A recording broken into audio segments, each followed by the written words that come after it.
BC కులాల round table సమావేశానికి ముఖ్య అతిథిగా వచ్చేసినటువంటి ఎమ్మెల్సీ కల్వకుంట్ల కవితక్క గారికి, వేదికపై ఉన్నటువంటి మరో ముఖ్య ప్రముఖులు ఆర్ఎస్ ప్రవీణ్ కుమార్ గారికి, అదేవిధంగా కిరణ్ గారికి, వివిధ సంఘాల ముఖ్య అధ్యక్షులకు, రాష్ట్ర అధ్యక్షులకు, జిల్లా అధ్యక్షులకు అందరూ కూడా పేరు పేరున శిరస్సు వంటి నమస్కారాలు తెలియజేస్తున్న మొట్టమొదటిగా ఈరోజు ఎంతో మంచి రోజు.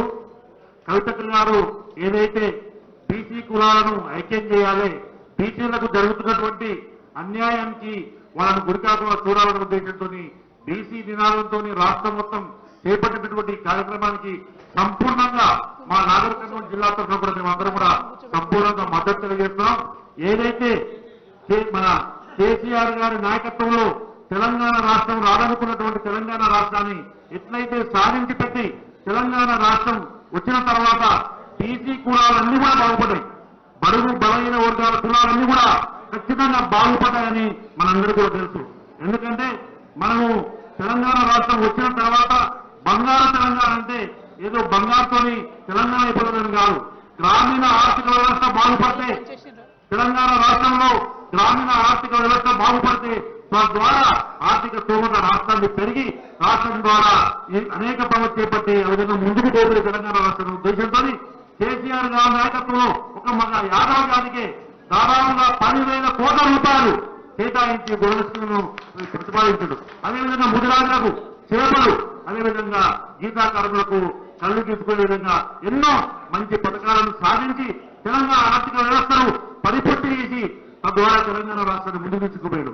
కానీ మోసపూరితమైనటువంటి వాగ్దానాలు చేసి, తప్పుడు వాగ్దానాలు చేసి, కులగణన చేస్తామని చెప్పి 42% బీసీలకు నివేదన కల్పిస్తామని చెప్పి మోసం చేసి తెలంగాణ రాష్ట్రంలో అధికారంలో కాంగ్రెస్ పార్టీకి బుద్ధి చెప్పాల్సినటువంటి అవసరం ఉంది. అక్కడ నేను ఈ ద్వారా మీకు ఈ సభలో రిపోర్టు తెలియజేస్తున్నాను. చట్టసభలలో బీసీలకు వాటా దక్కుతనే ఖచ్చితంగా బీసీ కులాలు బాగుపడతాయి.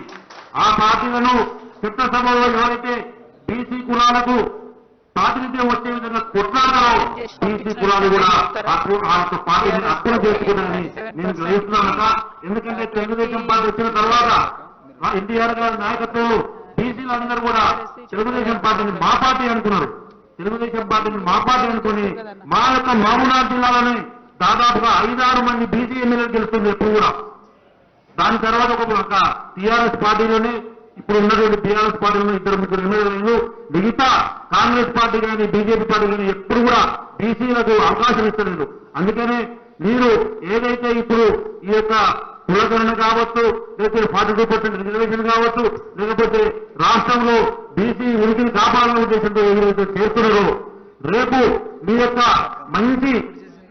మంచి బుద్ధితో మీరు ఆ పార్లమెంట్ లో ఆ మహిళా రిజర్వేషన్ బిల్లును మీరైతే పోరాటం చేసి సాధించిందో, అదేవిధంగా ఈ యొక్క 46% విద్య, 46% ఉద్యోగం, 46% రాజకీయం ఈ యొక్క చట్టసభలో బిల్ పాస్ అయ్యే విధంగా మీరు పోరాడితే మేమందరం కూడా మీ ఎంబడే ఉండి మేము మద్దతు తెలపడానికి అవకాశం తీసుకుంటున్నా తెలియజేస్తూ, అదేవిధంగా పార్లమెంట్ లో కూడా రేపు జరగబోయే పార్లమెంట్ సమావేశాల్లో కూడా రాష్ట్ర దేశవ్యాప్తంగా కులగణన చేపట్టి చట్టసభలో ఈ యొక్క బీసీ కులాలకు ఖచ్చితంగా ఈ యొక్క ఎమ్మెల్యే, ఎంపీ చట్టసభలో అవకాశం కల్పించేట్టుగా మీరే ముందుండి తెలంగాణ రాష్ట్రం నుంచి నడిపేయాలని ఈ సభ నుండి మనస్ఫూర్తిగా కోరుకుంటూ ఈ అవకాశం ఇచ్చినటువంటి వేదిక ధన్యవాదాలు తెలియజేస్తున్నా.